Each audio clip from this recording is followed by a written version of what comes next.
Welcome to The Edge, the podcast that, well, takes us to the edge of what we kind of know, you know, and maybe even a little bit beyond. I'm Ethan Blake, And I'm Olivia Carter. and we are so glad you're here with us. Absolutely. Olivia, today we are diving into something truly, truly fascinating, and that is water's memory.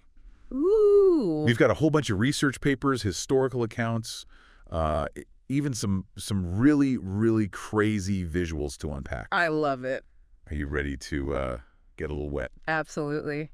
You know, it's incredible to me how something that we just completely take for granted, like water, could hold so many secrets, right? I mean, we just turn on the tap and there it is. Right. But there's so much more to it, and I'm really eager to dive into these sources and see what kind of insights we can pull out. Absolutely. You know, we all know that water is essential to life. I mean, we all know that. But the idea that it might actually hold memory, that it can be shaped by our emotions, our words, maybe even our thoughts. Right. I mean, that is next level. It really is. It can kind of challenges like everything we think we know about the world around us, right? About science, about reality. Right. And I think that's what makes this deep dive so interesting. Absolutely. So let's just jump right in. Our sources talk about some very strange things that water does, things that kind of defy our everyday understanding of physics, right? Fully. Like apparently water expands when it freezes. It does. And you know, it's so counterintuitive, right? Because when things freeze, we imagine them contracting, right? Getting Yeah. smaller, denser. But water's different. It expands when it freezes. Yeah. And that's, it's why ice floats. Right. And that's, a pretty crucial anomaly for life as we know it. It is, because if ice sank, I mean, think about it. Lakes and oceans would freeze from the bottom up. Exactly. And, Yeah. That wouldn't be good for the fish. no, it wouldn't be good for anything. No, not for the ecosystem at all. Yeah. And it's not just the expanding when it freezes. Like, water also has the highest surface tension of any liquid. Wow. It's pretty amazing. Like, that's what allows those little water striders to like scoot across the surface of a pond. Right. And it's also what allows water to like climb up the roots of plants, against gravity. Really? Yeah, it's pretty remarkable. I had no idea. Yeah. So water has these strange properties. That's cool.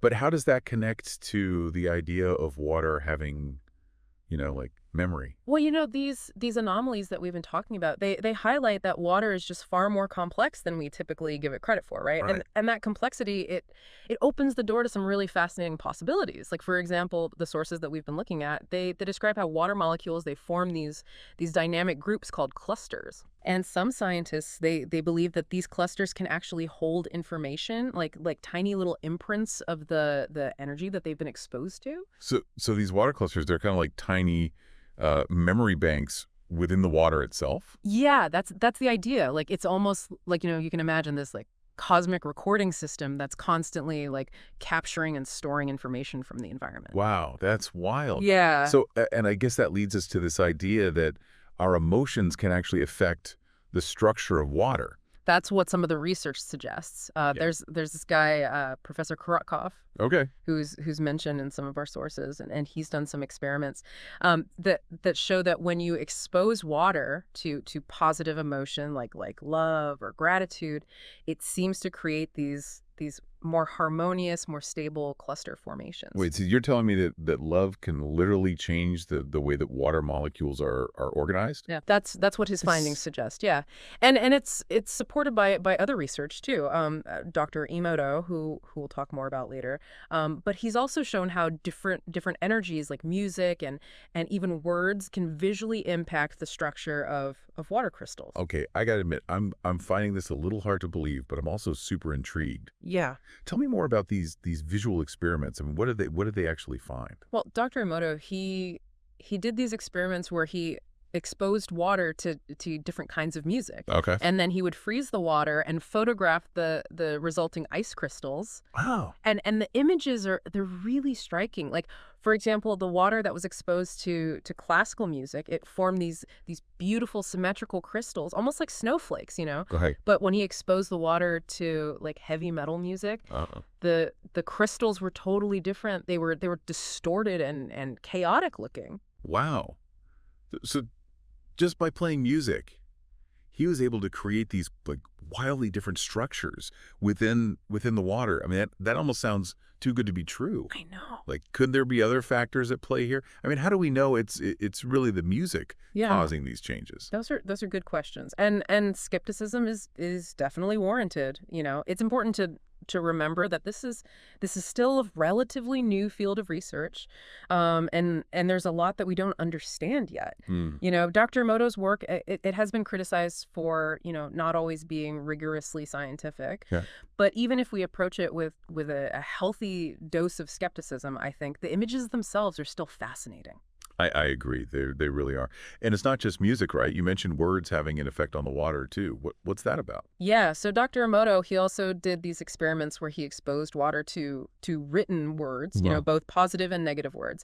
And again, the crystal formations, they showed this remarkable difference. Like, You know, we're mostly water, right?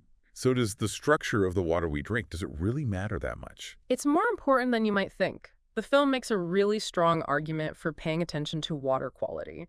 They did this comparison, natural spring water versus that purified bottled water that everyone drinks. Chemically, they're identical, right? H2O. But the documentary, it points out a major difference. I remember it was those images of the blood cells. Like Yeah. the ones that got the structured water, they were flowing freely. Hmm. But the others, they were all clumped up. It was actually kind of scary to see. Yeah, it makes you think.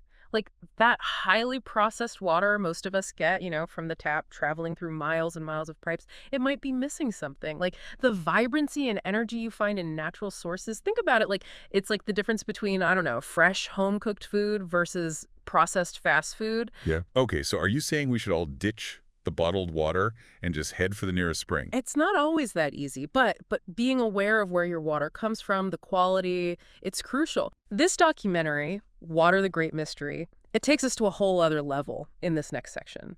They start talking about, well, dead water versus active water. Dead water, huh? Is that like a real thing? Well, it's a term they use. They showed this footage, it was incredible, of this water from this remote spot in Venezuela, Roraima. They called it, get this, the mother of all waters. Roraima, that's way up on those mesas, right? Isolated for like millions of years. Yeah, exactly. A totally unique ecosystem. And according to the documentary, the water there is like the purest, most vibrant water you can find. And they have the science to back it up, at least according to them. Okay, how do they measure that? They used something called the Kirlian effect. I don't know if you're familiar with that. I've heard of it, but honestly, I don't really know how it works. It's a bit controversial. It's often associated with like paranormal research. They basically photograph the electrical discharges around an object. Hmm. And some people believe those discharges, they reveal the object's aura, its energy field. So like a visual representation of the energy.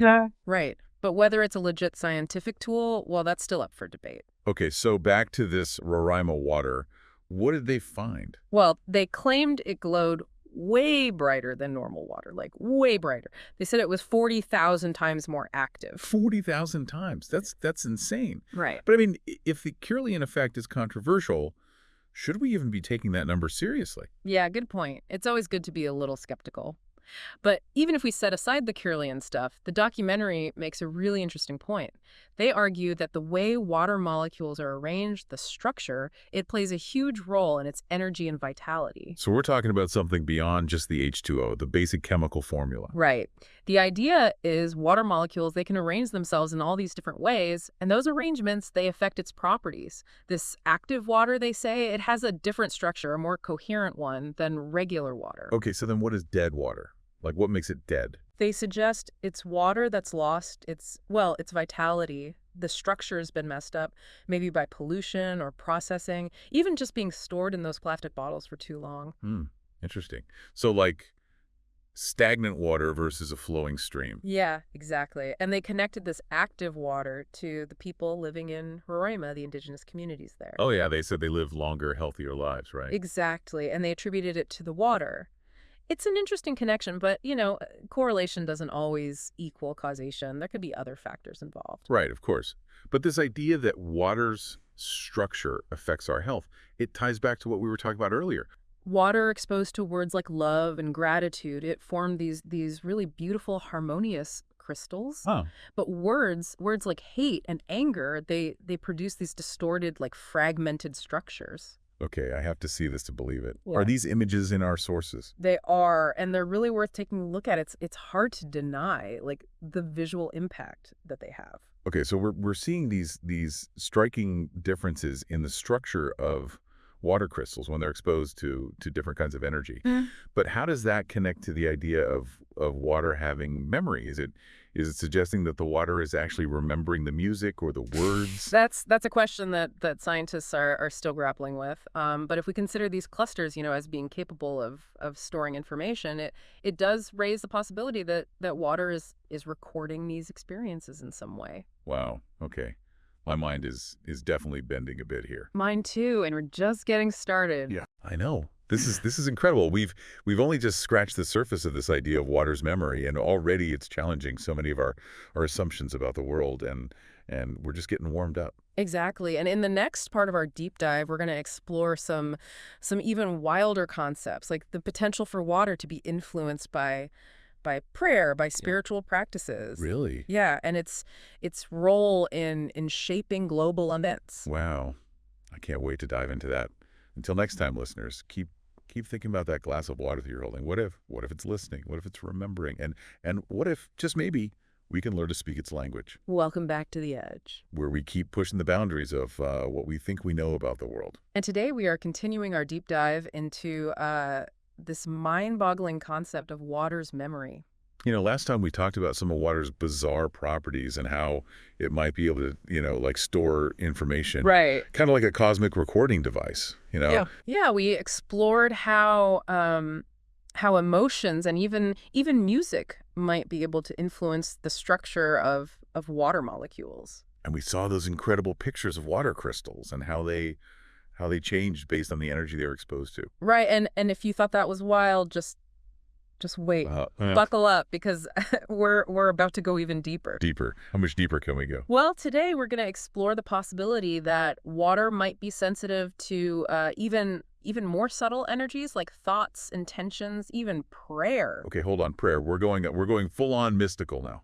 Maybe a little, but the sources that we've been looking at, they actually point to some interesting research and historical accounts that suggest there might be something to this. Like what? Give me an example. Well, there's the story about Abbot Carl Gestensis, who was imprisoned back in the 15th century. Okay. He was wrongly accused of something and thrown in a dungeon, given only stale bread and like a dipper of what sounds like truly disgusting water every day. Ooh, that sounds awful. I can't even imagine. Yeah, right. But here's the thing. After 40 days, the guards were shocked to find that he was actually healthier than when they threw him in there. What? How is that even possible? Did he have like a secret stash of food or something? No.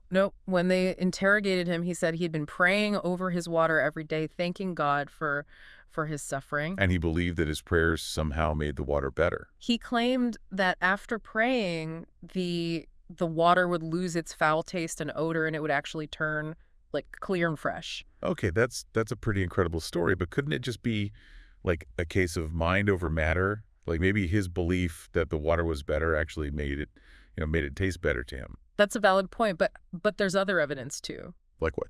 Well, our sources describe these amazing pictures, images of water crystals that were formed after a priest blessed water during an Orthodox Epiphany ritual. Okay. And the blessed water, it formed these perfect six-pointed stars. Wow. Okay, so we're seeing this recurring theme of intention and belief seemingly influencing the structure of water. Exactly. And there's even research suggesting that the frequencies of prayers across different religions, they actually resonate with the Earth's magnetic field. Wait, seriously. So you're saying that the act of praying could be creating like a kind of energetic ripple effect that extends out into the world. It's a fascinating possibility, isn't it? It really is, but I have to admit I'm still struggling to wrap my head around all of this, I mean, it's one thing to see how music or words might have an effect on water, but thoughts and prayers, that feels like we're crossing over into the realm of the supernatural. I understand your skepticism. It's not easy to reconcile these concepts with our conventional understanding of science. Right. But maybe that's the point. Maybe we need to expand our understanding of what's possible. Maybe you're right. So if we entertain this idea that that intention can influence water, what are the implications? I mean, does this mean we can literally will ourselves to create better water, like healthier water? That's a question that researchers are exploring. Okay. There's actually some fascinating work being done with environmental remediation using this understanding of water's memory to potentially clean up pollution. Wait, what? How does that work? Well, remember how we talked about water clusters being able to store information, even negative information, like toxins, for example. All right. Well, some scientists, they believe that we can use this knowledge to help water remember its pure state, to essentially cleanse itself. Okay, you're gonna have to explain this one a little more. Like, how do you get water to remember something it's already forgotten? Think of it like this. Imagine you have a glass of water that's been contaminated with something, let's say oil. Now imagine you expose that water to a specific frequency, kind of like tuning a radio to a certain station. Okay, I'm following so far. Well, the theory is that by exposing the water to this specific frequency, you can essentially remind it of its natural pure state, and this can help it to separate from the contaminants. So you're saying that we can literally use energy to clean up pollution. That's the hope, and there's actually some promising research to support this. Like what? Give me an example. Well, there was a study where researchers exposed emulsified crude oil, which is a nasty byproduct of oil production, Okay. to a specific electromagnetic field, similar in intensity to the human heart's electromagnetic field. Okay. And what happened? After several days of treatment, the water completely separated from the oil. Whoa. So it's like the water remembered how to be water again. That's one way to put it. This is incredible. So you're telling me that we might be able to use sound, light, even thoughts to actually heal the environment. It's a possibility that's worth exploring, isn't it? It definitely is. My mind is officially blown, and I think we've reached the perfect spot to pause for now. Yes, I think we need some time to digest all of this. Listeners, we'll be back soon with the final part of our deep dive into the mysteries of water's memory. Until then, keep those water bottles close and maybe give them a little extra love. Welcome back to The Edge. We are on the final leg of our deep dive into the mysteries of water's memory. And we've covered some truly mind-bending territory. I know, right? We've talked about water's weird properties, how its structure might be influenced by emotions, by music, even prayer. We've even touched on the possibility of using this knowledge to heal the environment. Yeah, and now I'm ready to take the plunge into the deepest end of the pool. So what's next? Well, in this final part, we're going to explore how this concept of water's memory might connect to some even bigger ideas like global events and even human consciousness. Okay, you've officially piqued my curiosity.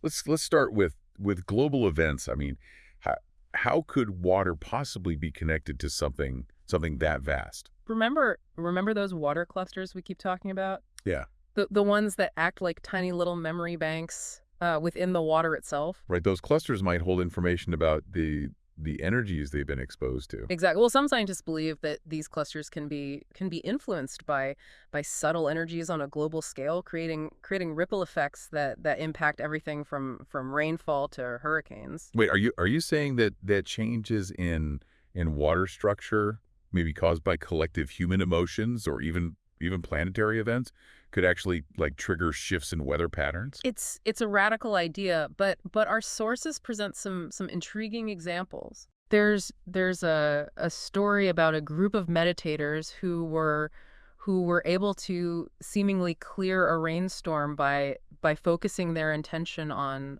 the sky. Hold on, they meditated on good weather and the rain stopped. Yeah. That sounds like something out of a movie. It does sound far-fetched, but there are other accounts too, like the story of thousands of Israelis who gathered to pray for rain during a severe drought. Okay. And on the third day, torrential rain poured down. Okay, I'm trying to keep an open mind here, but Yeah. I have to admit I'm struggling with this one. I mean, is there any scientific basis for these claims? Mainstream science might not have all the answers yet, but our sources point to a concept called systems theory. Systems theory. Refresh my memory. It suggests that even small changes in complex systems can trigger massive, unpredictable outcomes. Okay. Think of the butterfly effect. Ah, right. The butterfly flapping its wings in Brazil, causing a tornado in Texas. Exactly. So just like that butterfly's seemingly insignificant action can have a huge impact, subtle shifts in water structure, perhaps caused by collective intention or global events, could potentially amplify into large-scale weather phenomena. Okay, I'm starting to get to see how this all connects. It's like water. Water acts as a kind of energetic conductor, like transmitting and amplifying subtle influences across the planet. That's a good way to think about it. And speaking of interconnectedness, our sources suggest an even deeper connection between water and humanity, Yeah. its potential role in shaping human consciousness. Water influencing our thoughts and consciousness. Now you're really blowing my mind. How is that even possible? Remember, our bodies are mostly water. Right? Like 70% or something like. And if water can store information and be influenced by subtle energies, it stands to reason that the water within us might be playing a role in how we think and feel. Yeah. So you're saying that the quality of the water we consume and even the emotions we expose it to could be impacting our mental and emotional states. Exactly. Our sources point out that water molecules are constantly moving and interacting, creating this dynamic network that could potentially transmit information throughout the body. So our thoughts and emotions could be imprinting on the water in our bodies, and that water could then be influencing our overall well-being. It's like our internal ecosystem is constantly communicating with itself through this medium of water. That's a beautiful way to put it. It really highlights the interconnectedness of everything. It does, and it makes you wonder if we've been underestimating the power and importance of water all along. Absolutely. And perhaps the most crucial takeaway from all of this is the realization that our thoughts, our words, and our actions might have a much greater impact than we realize, not just on ourselves, but on the world around us. It's a powerful message, and one that I think we can all benefit from reflecting on. If water truly is a mirror reflecting our collective consciousness, then we have a responsibility to be mindful of the energy we're putting out into the world. I couldn't agree more. And as we conclude this deep dive into the mysteries of water's memory, I hope our listeners are left with a sense of wonder and a renewed appreciation for this remarkable substance. Me too. This journey has been truly eye-opening. Who knew that something as seemingly simple as water could hold the key to so many profound mysteries?